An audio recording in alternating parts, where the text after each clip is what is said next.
Hi guys, this is Rachel, the Modern Shaman, and I am here to do a follow-up video on a Q&A topic.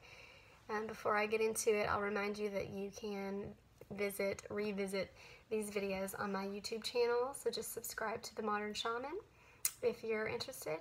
And if you'd like to connect with me, feel free to go to my website, which is just themodernshaman.net. Okay, so the first part of this question that I just answered on another video was, how can I send negative energy away?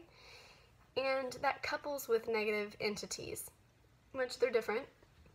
Entities are, an embodiment, a spirit, and energy is just has less form to it. So I'm going to focus this video on sending negative entities away, or sending them towards the light. Let me say first that some psychics, or people that are in my line of work, don't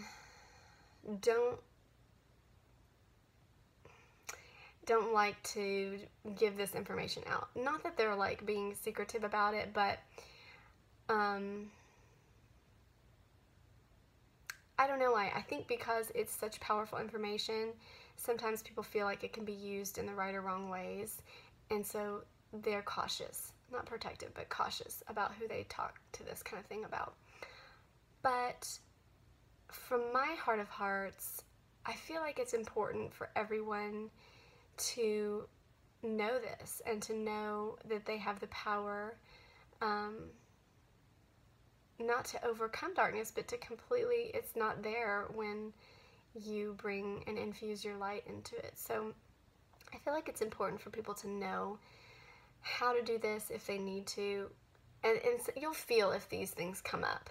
They don't often, but if you're in a situation where you're dealing with a demonic entity or a very negative attachment to someone or something, it's good to know these techniques.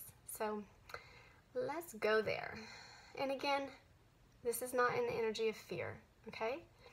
Let me say that ahead of time. Fear feeds this energy, these negative energies. The energy of love dissipates. So if you're fearful of these entities and this situation or the environment that you're in, it only feeds that energy and strengthens that energy. So the key is just not to fear, but to be in love and compassion for these entities. Okay, so let's say you're saging your house, because that's the example that I used in the previous video, and you come across a negative entity. And a lot of times, depending on how you feel connected to Source, you'll either hear it, or some people know, they feel like they have a ghost in their house. There's some, they're moving things around, or there's just a sense of it. Sometimes it's just an intuitive feeling, like there'll be a corner that feels like there's movement in that corner, or like there's, out of the corner of your eye, you'll see shadows or something like that, that feel more formed. And depending on how you connect with spirit is how you will talk them into leaving. So what I do, because I'm clairvoyant so I can see it, and I'm clairaudient so I can hear and speak to them, I will have this conversation, and I basically will say, you cannot be here. You need to leave. You can no longer attach to this person, to this house. You're unwanted, and so it's time for you to go. And a lot of times they'll buck and give some reason, or they'll feel like sticky to that person, like taffy, like I'm trying to pull this energy, depending on how long they've been there.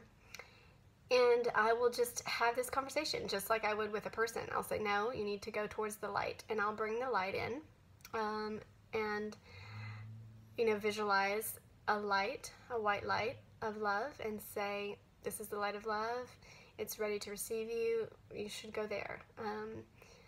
And a lot of times they will fight against it. They'll think it's a trick, or they'll feel like they're going to be judged. They have a negative view of the light. That's why they're in a negative state of mind. So sometimes it takes some coaxing to get them to go there, to trust you that they can go there. Sometimes they're just tired and there's not a lot of energy, and so you can just say, go there, be at rest, be at peace. If they don't and they really fight against that, I say, well, you still can't stay with this person, you still can't stay with this family, you still can't stay at this house or around any of their loved ones, any of their space that they regularly visit. So you need to at least leave. If you don't go to the light, you can go to the void, which is just a space that's void of either energy, or you can go somewhere else, but you cannot stay here. They like that. They like that better. Not all of them, but if they're fighting me, you know, tooth and nail about it, then they typically are like, fine, I'll just go find someone else. I don't really like doing that because I don't like the feeling that I'm just putting them on someone else. But in that focused moment, my focus is alleviating the tension and the negativity in that environment, on that person or in that house or what have you. So that's my main focus, and I have a peace at that.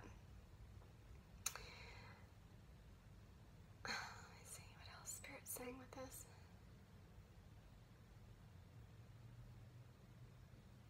Okay, Spirit just wants me to reiterate the point that you're not to fear this, okay? Typically, these things show up in a fearful manner, like they make themselves look scary, or they throw things around in the house. They do all that kind of poltergeisty stuff because it feeds the fear.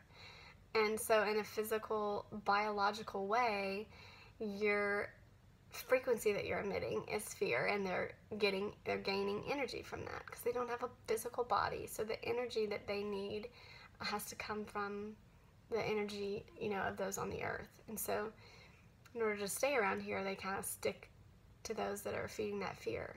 So the best thing that you can do is to not feel fear, to not give into it. Now, this can be a catch-22 if you're like, oh crap, I'm feeling the fear, oh, I'm feeding it, they're coming, you know, and then you get yourself in this frenzy about it. And I've done a video on this before, so make it silly, make it like, I tell people this all the time when I'm clearing out negative energy, because to them it's kind of scary. It's in their house, or it's attached to them, or there's, you know, it feels scary to them, hence the reason it's stuck to them, because they're feeling that fear.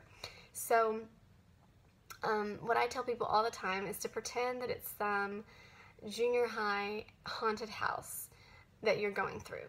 That is not real. These are people in stupid little masks. They're just personifying themselves that way so that they can scare you, okay? So it's stupid, it's silly, laugh at it, poke at their little eyeballs, whatever. It's not, I'm not telling you to mess with them, but I'm just saying it's in that lighthearted manner. I'll just laugh, you know, if I see one that really looks like a freaking goblin, and sometimes they do, or they have horns, or what, you know, they'll look just like some classic video of some demon, and they'll, you know, send smoke or do all this crazy stuff. And I just imagine it like some stupid animatronic little goblin, or something in a haunted house where they put marshmallows to look like eyeballs. It's not real, and it's not. And then giving it that power, I mean, infusing that energy into it of lightheartedness, of mirth and laughter, dissipates that energy, dissipates their strength. They're softer, they're more malleable, and willing to go towards the light, if that makes sense. So, yeah, Spirit's good with that. I'm going to stop there. And again, just encourage you guys, this topic is not one of fear. This topic is one of knowledge and power and love, that you do not have to be at the will of something that you don't want in your life. You have all the power creatively to change that. So, blessings and love to you.